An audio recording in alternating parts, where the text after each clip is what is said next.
Namaste, it's 7 a.m. Saturday, February the 15th, and time to go live on another bicycle live stream. I've ridden 28 kilometres. It's warming up, I'm starting to sweat a bit.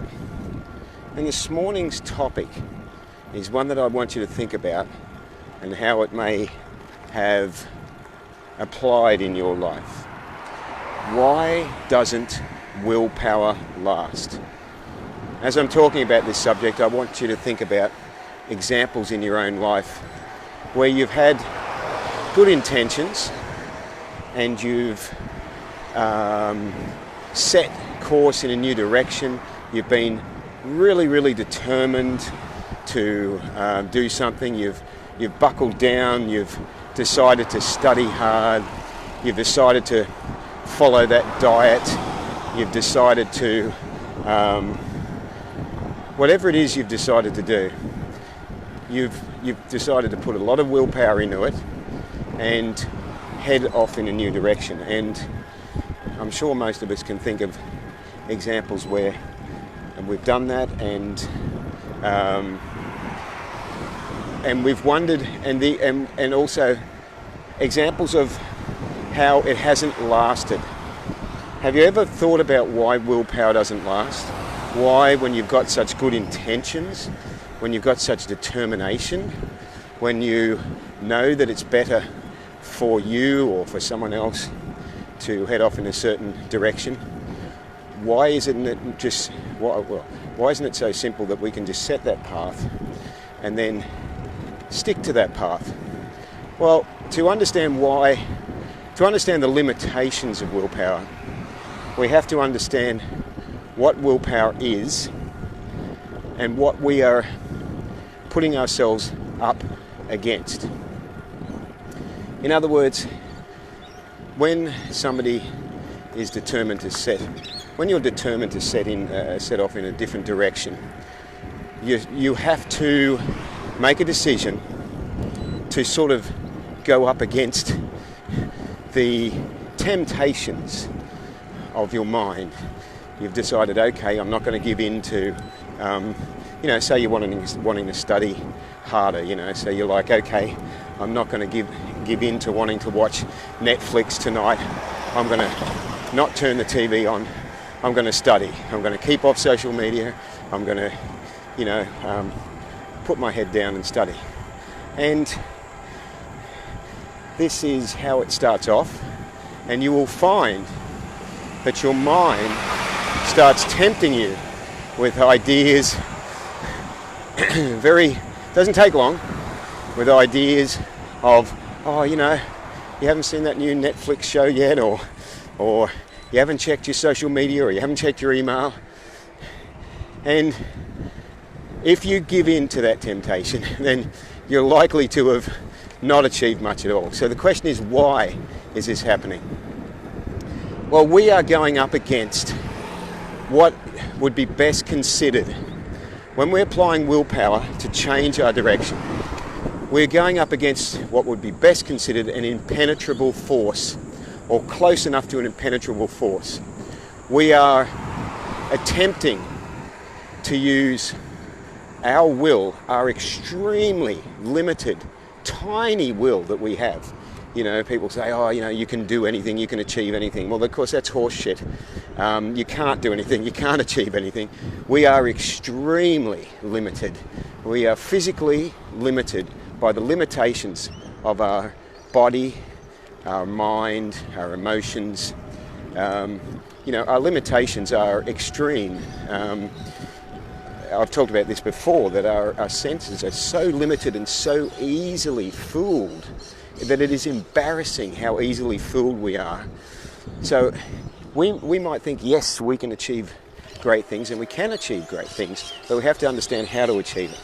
So we are deciding with willpower to go up against what is basically an impenetrable force, like a huge mountain.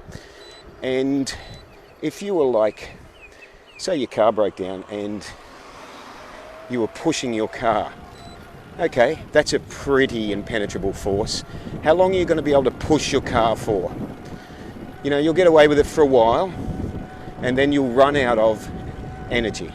This is what's happening with willpower. For a period of time, you will be able to push up against this impenetrable force that you are being tempted by until you just get worn down, basically, until you run out of energy. So you might say, yeah, I'm going to go and run 100 kilometers today. It's like, good luck with that. You are up against an impenetrable force. You have physical limitations, you have mental temptations, you have psychological resistance, you have a number of components that are working against you. The reason why this is like this is because of the whole fabric of the material world we live in and the way it operates, which I've discussed in other live streams. What I'm discussing here is just understanding why willpower doesn't last. So if it doesn't last, is it of any use at all? Yes, it is. It is of use in initially getting us off our butt and helping us in a new direction. But what we have to really, for it to be long-term, for it to work, we have to replace willpower with wisdom. And the wisdom comes in on a level where we understand that instead of trying to go up against the odds, up against an impenetrable force with our will, what we need to do is actually work with, not against, the elements around us. This is wisdom. Wisdom is saying, okay, if I want to affect change, I need to be smart about this. I need to be wise. I can't just be stubborn and saying, no, no matter what, I'm going to achieve this. Because it is most likely that my achievement will be extremely limited, if at all. So for those people that do actually make effective change, they very quickly move beyond the phase of willpower into wise change of habits. What they do is they understand the habits that they have been stuck in, and they transmute them or change them into healthier habits. It can be the same habit, but it becomes a healthier version of it. For instance, if you look at some high-level athletes, you will see an interesting pattern in why they become such good achievers. You will find that before they were high-level athletes, you will find in a lot of cases they came from a situation of, say, addiction or not particularly healthy habits.